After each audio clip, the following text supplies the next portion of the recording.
മറ്റ് അമുസ്ലിം സംഘടനകളിൽ അവർ ഇഷ്യൂ ബേസിൽ സപ്പോർട്ട് കൊടുക്കുമ്പോൾ ജമാഅത്തെ ഇസ്ലാമിയുടെ സപ്പോർട്ടിനെ കുറിച്ച് നമുക്ക് പിന്നീട് ചർച്ച ചെയ്യാം. എന്നാൽ സമത്വയിൽ നിന്ന് മാറി നിന്ന ആളുകൾ ഏത് രീതിയിലാണ് സപ്പോർട്ട് കൊടുത്തത്? അവർ ഒരു കാലത്തും ഇഷ്യൂ ബേസിൽ സപ്പോർട്ടായിരുന്നില്ല. അവർ യഥാർത്ഥത്തിൽ സമത്ത എന്ന സംഘടനയിൽ നിന്ന് മാറി ചിന്തിക്കുമ്പോൾ അവർക്ക് പിടിച്ചു നിൽക്കാൻ വേണ്ടി, നിലനിൽപ്പിന് വേണ്ടി ഇവിടുത്തെ ഇടതുപക്ഷ മുന്നണിക്ക് നേതൃത്വം കൊടുക്കുന്ന CPM-മായി അവർ കൈകോർത്ത് പിടിച്ചു. അവർക്ക് എല്ലാ സഹായങ്ങളും എറണാകുളം സമ്മേളനം നടത്താൻ വരെ ചെയ്തു കൊടുത്തത് അവരായിരുന്നു. ആ സത്യം അവർക്ക് പോലും നിഷേധിക്കാൻ കഴിയില്ല. എന്നും അവരെ അനുകൂലിക്കുന്ന ഒരു വിഭാഗം ഇവരെ പിന്തുണച്ചു വന്നു. അതുകൊണ്ട് തന്നെ പാണക്കാട് കുടുംബത്തോട് വിദ്വേഷമുള്ള ആളുകൾ അദ്ദേഹത്തിന്റെ കൂടെ ചേർന്നു. ആ ആളുകളുടെ ഒരു കൂട്ടായ്മയാണ് കേരളത്തിൽ അദ്ദേഹം നയിച്ചത്. അതുകൊണ്ട് തന്നെ അവർ മുസ്ലിം ലീഗിനെതിരെ വോട്ട് ചെയ്തുകൊണ്ട് പരാജയപ്പെടുത്തി എന്ന് പറയുമ്പോൾ ഞാനിവിടെ ഇത് വിലയിരുത്തുമ്പോൾ ഒരു രാഷ്ട്രീയ പാർട്ടിക്ക് വേണ്ടി സംസാരിച്ചു എന്ന തെറ്റിദ്ധാരണ ഉണ്ടാവരുത്. കാരണം എന്തുകൊണ്ട്? രാഷ്ട്രീയ പാർട്ടിക്ക് വേണ്ടി സംസാരിക്കുന്നതല്ല, മറിച്ച് വളരെ വ്യക്തമായി പറഞ്ഞാൽ സമത്വയിൽ ഇത്തരം ഒരു സമീപനം കൊണ്ടുവന്നവർക്കെതിരെയാണ്. ആ രീതി ശരിയല്ലായിരുന്നു എന്ന് ഇപ്പോൾ കാലം തെളിയിച്ചു കഴിഞ്ഞല്ലോ. 2004 തെരഞ്ഞെടുപ്പിൽ അവർ പരസ്യമായി പറഞ്ഞു, ഞങ്ങൾ വോട്ട് ചെയ്തതുകൊണ്ടാണ്, അല്ലെങ്കിൽ ഞങ്ങളെ പിണക്കിയത് കൊണ്ടാണ്, ഞങ്ങൾക്ക് വഖഫ് ബോർഡിലും ഹജ്ജ് കമ്മിറ്റിയിലും സ്ഥാനമാനങ്ങൾ നൽകാത്തത് കൊണ്ടാണ് ഇങ്ങനെയൊക്കെ സംഭവിച്ചത് എന്ന് പരസ്യമായി പ്രസംഗിച്ചതും എഴുതിയതും അതിന്റെ പേരിൽ കോലാഹലം സൃഷ്ടിച്ചതും നമ്മുടെ ബഹുജനങ്ങൾക്ക് മുഴുവൻ വളരെ വ്യക്തമായി ബോധ്യമുള്ള കാര്യമാണ്. അതേപോലെ തന്നെയായിരുന്നു ജമാഅത്തെ ഇസ്ലാമിക്കാരും ചെയ്തത്. ഇവരുടെ ഇതേ പ്രവർത്തനം, ജമാഅത്തെ ഇസ്ലാമിയുടെ മൂല്യാധിഷ്ഠിത പ്രവർത്തനം എന്ന് പറയുന്നത് യാതൊരു തരത്തിലും നമുക്ക് മനസ്സിലാകാത്ത ഒരു പ്രത്യേകതരം പിന്തുണയാണ്. 2009 ലോക്സഭാ നിയോജക മണ്ഡല തെരഞ്ഞെടുപ്പിൽ 2009 തെരഞ്ഞെടുപ്പിൽ അവർക്ക് കാണാൻ കഴിഞ്ഞത് ജമാഅത്തെ പിന്തുണ കൊടുത്തത് യഥാർത്ഥത്തിൽ ഇവിടെ മത്സരിച്ചിരുന്ന ചില പ്രത്യേക താൽപര്യമുള്ള സ്ഥാനാർത്ഥികൾ. ഈ തെരഞ്ഞെടുപ്പിലും അങ്ങനെ തന്നെ ഓരോന്ന് പരിശോധിക്കുമ്പോൾ നമുക്ക് കാണാൻ കഴിയും.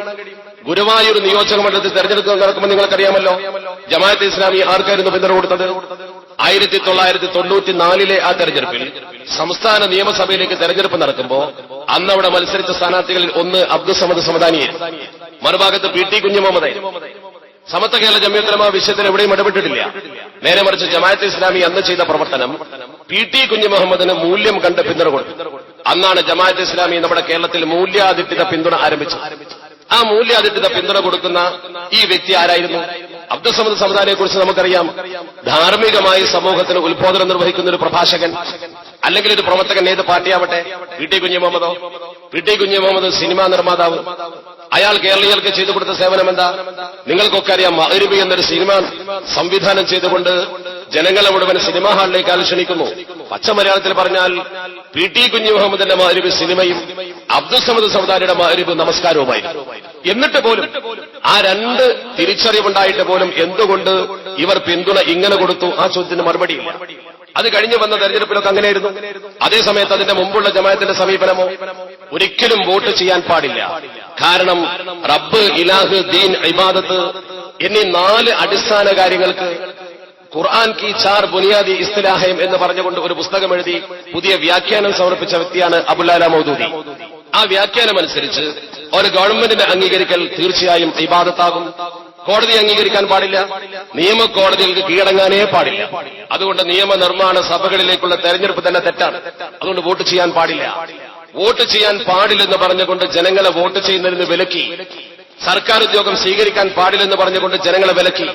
സർക്കാരിന്റെ ഔദ്യോഗിക ഡിഗ്രികൾക്ക് BA-യും അതുപോലെ തന്നെ MA-യും ഒക്കെ നമ്മുടെ യൂണിവേഴ്സിറ്റികൾ കൊടുത്തിരുന്ന കാലഘട്ടത്തിൽ അവർ പുതിയ ചില ഡിഗ്രി പേരുകൾ ഉണ്ടാക്കി വിദ്യാഭ്യാസ രംഗത്ത് പുതിയ കോമാളിക്കളികളൊക്കെ കൊണ്ടുവന്നു. അതിൽ നിന്നൊക്കെ അവർ പിന്മാറി.